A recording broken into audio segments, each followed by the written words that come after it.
Hi all. ഇന്ന് നമ്മൾ question paper ഡിസ്കഷനാണ് ഗ്രേഡ് 10-ലെ. അതിൽ പ്രീവിയസ് ഇയർ ക്വസ്റ്റ്യൻ പേപ്പറാണ്. ഫസ്റ്റ് ക്വസ്റ്റ്യൻ നോക്കാം. The value of k for which the system of equation x minus y plus 8 is equal to 0 and 6x minus k y plus 16 equal to 0 has infinitely many solutions. ഇനി infinitely many solutions ഉണ്ടെന്നാണ് പറഞ്ഞേക്കുന്നത്. നമുക്കറിയാം system of equation തന്നു കഴിഞ്ഞാൽ അതിൻ്റെ form എന്ന് പറയുന്നത് a1/a2 is equal to b1/b2 equal to c1/c2.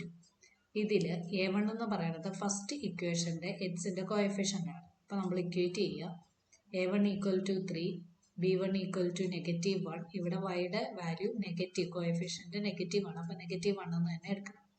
c1 equal to 8. ഇനി രണ്ടാമത്തെ ഇക്വേഷനിൽ അതിന് a2 എന്ന് കൊടുക്കുക. a2 equal to 6, b2 is equal to -k, c2 is equal to 16. ഇനി നമ്മൾ ഈ ഇക്വേഷനിൽ സബ്സ്റ്റിറ്റ്യൂട്ട് ചെയ്യും. അപ്പോൾ a1/a2 എന്ന് പറയുമ്പോൾ എത്ര വരും? 3/6 ഈസ് ഈക്വൽ ടു b1/b2 എന്ന് പറയുമ്പോൾ -1/-k is equal to c1/c2 എന്ന് പറയുമ്പോൾ 8/16. ഈ മൈനസും ക്യാൻസൽ ചെയ്യാം. 3 60 സിംപ്ലസ്റ്റ് ഫോം എഴുതാം, 18 60 സിംപ്ലസ്റ്റ് ഫോം എഴുതാം. അപ്പം ഇതിൽ നിന്ന് ഫസ്റ്റ് 2 ഇക്വേഷനിൽ നിന്ന് നമുക്ക് കിട്ടും 1/2 equal to 1/k equal to വീണ്ടും 1/2 തന്നെ വരാം. അപ്പം നമുക്കിത് ഇങ്ങനെ ചെയ്ത് വെച്ചാൽ മതി. 1/2 ഈക്വൽ ടു 1/k എന്ന് എഴുതാം. അതിൽ നിന്ന് കെയുടെ വാല്യൂ എത്രയാണെന്ന് കിട്ടും? k is equal to 2. Infinitely many solutions എന്ന് പറയുമ്പോൾ a1/a2 equal to b1/b2 equal to c1/c2. ഇത് കൺസിസ്റ്റൻ്റ് ആണ് വന്നത്.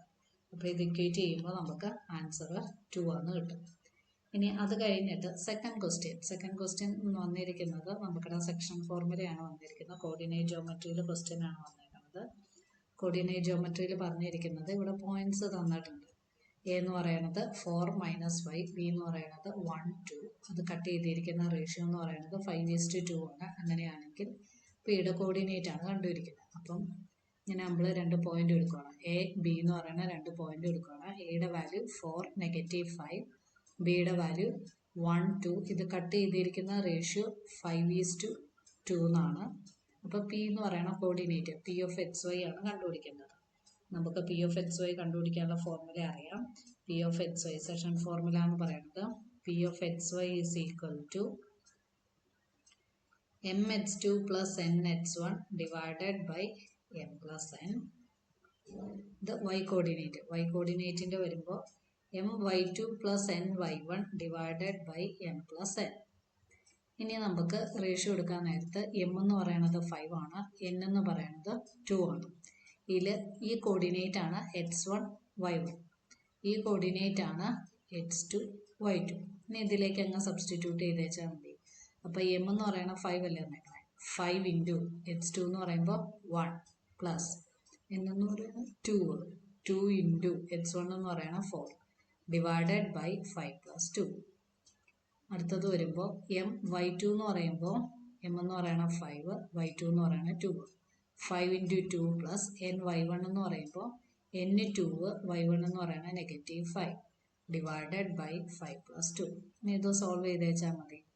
അപ്പോൾ 5 ഇൻറ്റു 1 എന്ന് പറയുമ്പോൾ 5 പ്ലസ് 4 ഇൻറ്റു 2 എന്ന് പറയുമ്പോൾ 8. അപ്പോൾ നമുക്ക് കിട്ടും 5 പ്ലസ് 8/7. അടുത്തത് വരുമ്പോൾ 5 ഇൻറ്റു 2 10, 2 മൈനസ് 5 എന്ന് പറയുമ്പോൾ -10. അപ്പോൾ അതങ്ങ് 0 ആയി പൊക്കോളും. അപ്പോൾ 5 പ്ലസ് 8 എന്ന് പറയുമ്പോൾ 13/7. പിന്നത്തെ വാല്യൂ എന്ന് പറയുന്നത് 0/7. അപ്പോൾ 0/7 0 ആയിട്ട് എഴുതാം. അപ്പോൾ നമുക്കിവിടെ കോർഡിനേറ്റിൻ്റെ ഏതായിരിക്കും വന്നത്?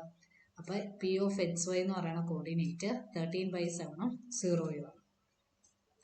ഇനി തേർഡ് ക്വസ്റ്റ്യൻ എ പി എന്നാണ് ചോദിച്ചേക്കുന്നത്. എ പിയിൽ A15 - A11 48 ആണ് തന്നിട്ടുണ്ട്. അങ്ങനെയാണെങ്കിൽ കോമൺ ഡിഫറൻസ് കണ്ടുപിടിക്കണം. നമുക്ക് എന്നിൻ്റെ ഇക്വേഷൻ അറിയാലോ. എൻ എന്ന് പറയുന്നത് a + n - 1 ഇൻറ്റു ഡി. അങ്ങനെയാണെങ്കിൽ A15ൻ്റെ വാല്യൂ എത്രയായിരിക്കും? a + 14d ആയിരിക്കും.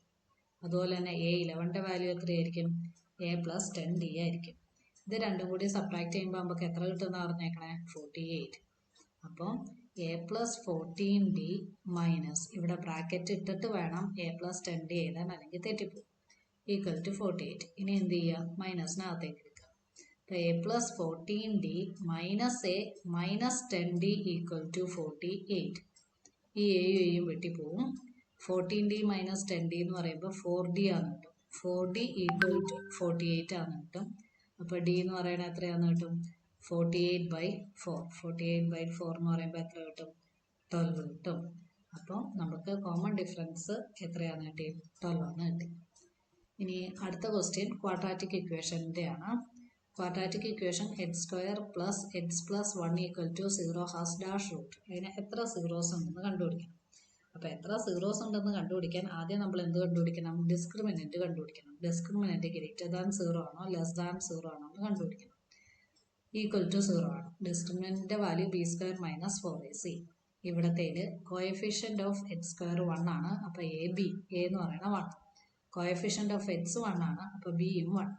സി എന്ന് പറയുന്നതും 1. അപ്പോൾ b² എന്ന് പറയുമ്പോൾ 1² minus 4 into 1 into 1 that is 1 minus 4. 1 minus 4 എന്ന് പറയുന്നത് എത്ര കിട്ടി? -3 കിട്ടി. -3 കിട്ടിക്കഴിഞ്ഞാൽ അതിൻ്റെ അർത്ഥം എന്താണ്? അത് റിയൽ അല്ല, കോംപ്ലക്സിലേക്ക് പോയി. അപ്പോൾ ആൻസർ കിട്ടുന്നത് നോട്ട് റിയൽ. ഇതിൽ ഏതെങ്കിലുമൊക്കെ ഡൗട്ട് ഉണ്ടെങ്കിൽ നമുക്ക് ഈ ചാപ്റ്റർ വൈസ് വീണ്ടും ഒന്നുകൂടെ ഒന്ന് റിവിഷൻ ചെയ്ത് നോക്കുക. അപ്പം ഇക്വേഷൻസ് സബ്സ്റ്റിറ്റ്യൂട്ട് ചെയ്യുമ്പോൾ ഇതൊക്കെ ഡയറക്റ്റ് ക്വസ്റ്റ്യൻസ് ആണ്, സിമ്പിളായിട്ട് സോൾവ് ചെയ്യാവുന്നേ ഉള്ളൂ. ഇതിൻ്റെ ബാക്കിയത്തെ ക്വസ്റ്റ്യൻ്റെ ആൻസർ അടുത്ത ദിവസത്തെ ക്ലാസ്സിൽ പറഞ്ഞുതരാം. ബൈ.